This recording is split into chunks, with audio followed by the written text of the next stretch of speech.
Assalamualaikum warahmatullahi wabarakatuh, sahabat ngaji budaya Nusantara. Pada kesempatan kali ini, kita akan membahas sosok ulama besar yang dikenal karena karomahnya dan menjadi panutan bagi banyak umat Islam, khususnya di Indonesia. Beliau adalah Habib Sholeh bin Muhsin Al-Hamid Tanggul. Mari kita simak lebih jauh tentang perjalanan hidup beliau, kisah-kisah karomahnya, serta pesan-pesan spiritual yang beliau tinggalkan. Meskipun banyak yang menisbatkan beliau dengan nama Kecamatan Tanggul, Jember, Jawa Timur, Habib Sholeh sebenarnya dilahirkan di Desa Wadi, AMD, Hadramaut, Yaman pada 17 Jumadil Awal 1313 Hijriah atau bertepatan dengan tahun 1895 Masehi. Beliau berasal dari keluarga Alawiyin yang memiliki garis keturunan mulia dari Nabi Muhammad SAW.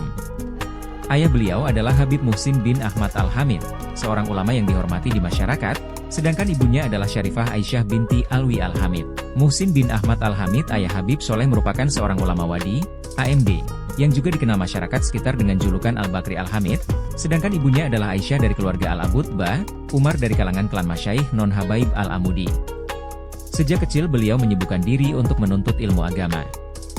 Guru utamanya dalam bidang ilmu fikih dan tasawuf adalah ayahnya sendiri, Habib Muhsin bin Ahmad Al-Hamid, sedangkan Al-Quran ia pelajari dari Syekh Said Bamudhij, ulama kenamaan Wadi, AMD.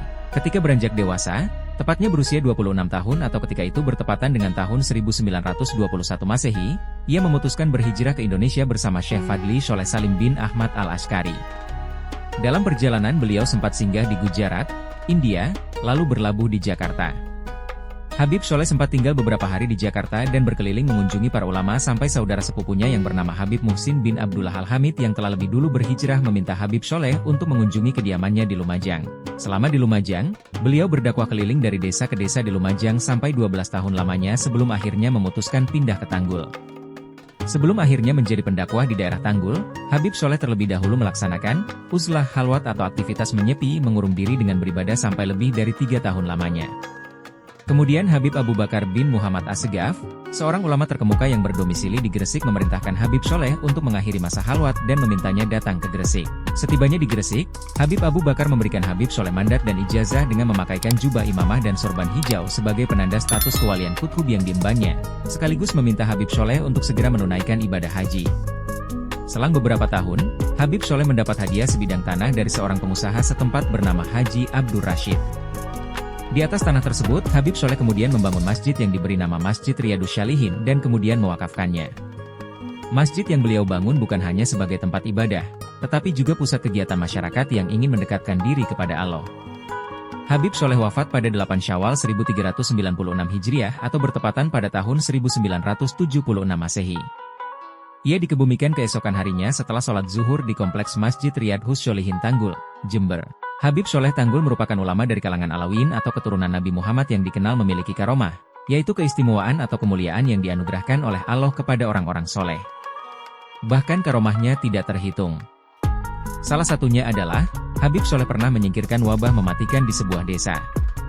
Konon, wabah tersebut hilang setelah orang-orang desa meminum air danau yang telah dicelupkan sebuah kertas yang berisi tulisan Habib. Habib Sholeh Tanggul juga memiliki sumur keramat di Lumajang yang dipercaya dapat menyembuhkan segala penyakit. Selain itu, ada pula riwayat yang menyatakan bahwa Habib Sholeh pernah bertemu dengan Nabi Khidir dalam wujud seorang pengemis. Sejak itu, kediaman Habib Sholeh tidak pernah sepi dikunjungi oleh orang yang ingin bersilaturahmi dan meminta doa. Bahkan banyak tokoh di Indonesia dan dari beberapa negara yang tercatat pernah mengunjunginya. Masyarakat sekitar Tanggul bahkan menyaksikan langsung keajaiban-keajaiban ini, dan menyebut Habib Sholeh sebagai wali yang membawa keberkahan di tanah Jawa.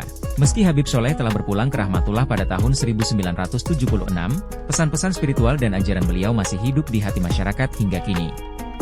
Beliau selalu mengingatkan kita semua untuk menjadi umat yang saling menyayangi, menjaga hubungan dengan Allah, dan hidup dengan kesederhanaan. Makam beliau di Tanggul, Jember, hingga kini menjadi tempat ziarah yang ramai dikunjungi. Banyak yang datang untuk mendoakan beliau dan berharap mendapatkan berkah dari ajaran-ajaran beliau. Ziarah ini menjadi salah satu cara bagi masyarakat untuk terus mengenang dan menjaga warisan Habib Sholeh. Demikianlah sahabat ngaji budaya Nusantara, kisah dan karomah dari seorang ulama besar yang selalu mengajarkan kita untuk dekat kepada Allah dan menjadi manusia yang bermanfaat bagi sesama. Mari kita doakan semoga amalan beliau diterima Allah dan kita semua dapat mengambil hikmah dari kehidupan beliau. Jika kalian merasa video ini memberikan manfaat, jangan lupa untuk like, share ke teman-teman yang membutuhkan inspirasi, dan subscribe channel Ngaji Budaya Nusantara agar kami terus bisa menghadirkan kisah-kisah inspiratif lainnya. Tulis juga di kolom komentar, apa yang menurut kalian paling berkesan dari sosok Habib Soleh Tanggul ini? Terima kasih sudah menonton. Wassalamualaikum warahmatullahi wabarakatuh.